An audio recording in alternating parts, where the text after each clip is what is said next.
Hello everyone, आज हम पढ़ने वाले हैं the limits of civil disobedience. इस टॉपिक में हम डिस्कस करेंगे कि जो सिविल डिसोबीडियंस मूवमेंट था उसकी क्या लिमिट्स थी, क्या सीमाएं थी। तो इसमें क्या होता है कि not all social groups were moved by the abstract concept of Swaraj. सभी सोशल ग्रुप्स जो स्वराज का कॉन्सेप्ट था उससे प्रभावित नहीं थे। One such groups was the untouchables. ऐसा ही एक ग्रुप था अनटचेबल्स का, who now called themselves Dalits और अप्रेस्ड, जो अब अपने आप को दलित या अप्रेस्ड कहने लगे थे। For long the Congress had ignored the Dalits. लंबे समय से कांग्रेस ने दलित को इग्नोर किया। क्यों?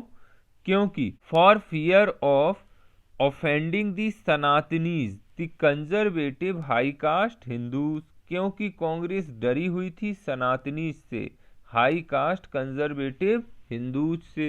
इसके बाद Gandhi ji declared that swaraj would not come for 100 years if untouchability was not abolish. Gandhi ji declare करते हैं कि स्वराज 100 सालों तक भी नहीं आएगा अगर अनटचेबिलिटी को खत्म नहीं किया गया। गांधी जी कॉल्ड अनटचेबल्स हरिजन।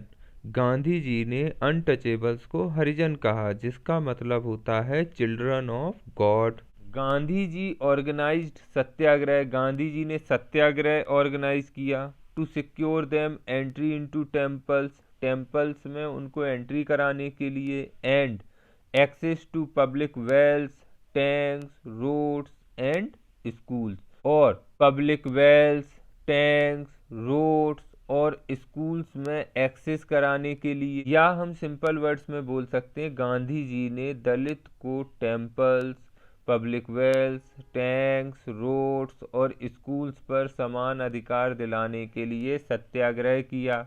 और Gandhi ji himself cleaned toilets to dignify the work of the sweepers. और गांधी जी ने स्वीपर्स के वर्क को डिग्निफाई करने के लिए खुद ही टॉयलेट को क्लीन करना शुरू कर दिया। And persuade upper caste to change their heart and give up the sin of untouchability. और अपर कास्ट को परसुएड किया कि अपना हृदय परिवर्तन करो और जो ये अनटचेबिलिटी का पाप है इसे छोड़ दो। लेकिन बहुत सारे जो दलित लीडर थे वो अपनी कम्युनिटी की प्रॉब्लम्स का एक अलग पॉलिटिकल सॉल्यूशन चाहते थे, और वो अपने आप को ऑर्गेनाइज करते हैं, संगठित करते हैं, demanding reserved seats in educational institutions and a separate electorate that would choose Dalit members for legislative councils. Demand की रिजर्व सीट्स की एजुकेशनल इंस्टीट्यूशंस में, और सेपरेट इलेक्टोरेट की जहां से केवल दलित मेंबर्स को ही चुनकर लेजिस्लेटिव काउंसिल्स में भेजा जा सके।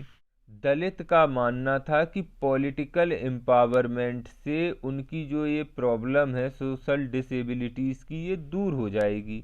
इसलिए दलित का जो पार्टिसिपेशन था सिविल डिसोबीडियंस मूवमेंट में वो लिमिटेड था, पर्टिकुलरली महाराष्ट्र और नागपुर रीजन में, जहां पर इनके ऑर्गेनाइजेशन बहुत स्ट्रॉन्ग थे या इनके संगठन बहुत मजबूत थे। In 1930, doctor B R Ambedkar organised Dalit into depressed class association. 1930 में doctor B R Ambedkar organise करते हैं दलित को डिप्रेस्ड क्लास एसोसिएशन में।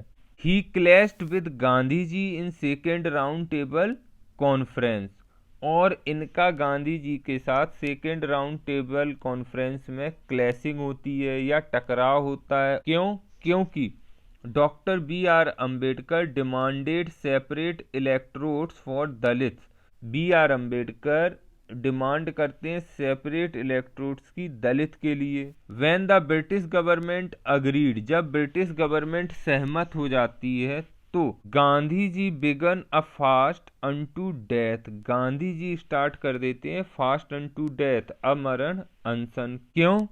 क्योंकि Gandhi ji believed it would slow down the process of their integration into society। क्योंकि गांधी जी का मानना था कि इससे जो इनकी सोसाइटी में इंटीग्रेशन की प्रोसेस है वो स्लो हो जाएगी।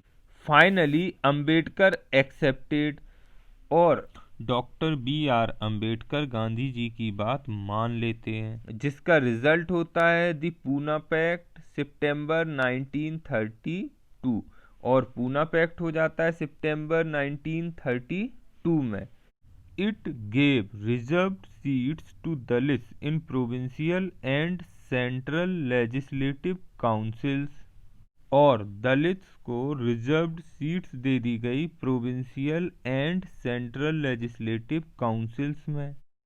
सम of the Muslim political organisations in India were also lukewarm in their response to the civil disobedience movement. India के कुछ मुस्लिम पॉलिटिकल ऑर्गेनाइजेशंस ने भी सिविल डिसोबीडियंस मूवमेंट के प्रति कोई खास उत्साह नहीं दिखाया। A large section of Muslims का एक बहुत बड़ा तबका फेल्ट अलिनेटेड फील करता है, कटा हुआ महसूस करता है। किससे? फ्रॉम दी कांग्रेस से। कब? After the decline of the non cooperation खिलाफत मूवमेंट, नॉन कॉपरेशन और खिलाफत मूवमेंट के डिक्लाइन के बाद। क्यों? क्योंकि मिड 1920 से कांग्रेस मोर विजुअली एसोसिएटेड लगने लगी थी हिंदू रिलीजियस नेशनलिस्ट ग्रुप्स के साथ, लाइक द हिंदू महासभा। या मिड 1920 से कांग्रेस हिंदू महासभा जैसे हिंदू रिलीजियस नेशनलिस्ट ग्रुप्स के काफी करीब दिखने लगी थी। जैसे जैसे हिंदू और मुस्लिम्स के बीच रिलेशन खराब होते गए, दोनों कम्युनिटीज उग्र रिलीजियस प्रोसेशन ऑर्गेनाइज करने लगे या जुलूस निकालने लगे। इससे कई शहरों में कम्युनल क्लैशेस होने लगे और रॉयट्स होने लगे या दंगे होने लगे, और हर दंगे के साथ दोनों कम्युनिटीज के बीच डिस्टेंस बढ़ती गई, दूरी बढ़ती गई। The Congress and the Muslim League made efforts to renegotiate an alliance. Congress और मुस्लिम लीग्स ने एफर्ट किया फिर से अलायंस बनाने के लिए, और 1927 में ऐसा लग रहा था कि दोनों के बीच यूनिटी हो जाएगी। और जो सबसे इम्पोर्टेंट डिफरेंसेस थे वो थे फ्यूचर असेंबली के रिप्रेजेंटेशन के सवाल पर। Mohammad Ali Jinnah, a leader of Muslim League, was ready to give up the demand of separate electrodes.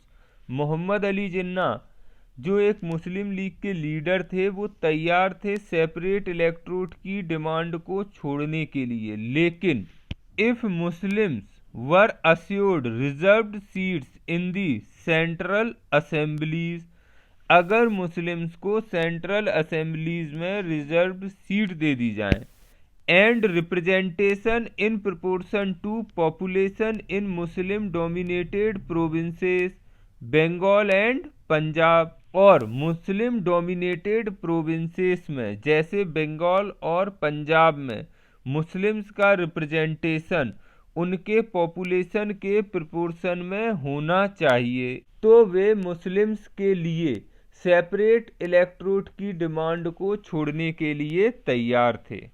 But all hope of resolving the issue at the all parties conference in 1928 disappeared. सभी आशाएं इस इशू को resolve करने की ऑल पार्टीज कॉन्फ्रेंस में 1928 में खत्म हो जाती हैं। When M.R. Jayakar of the Hindu Mahasabha strongly opposed efforts at compromise.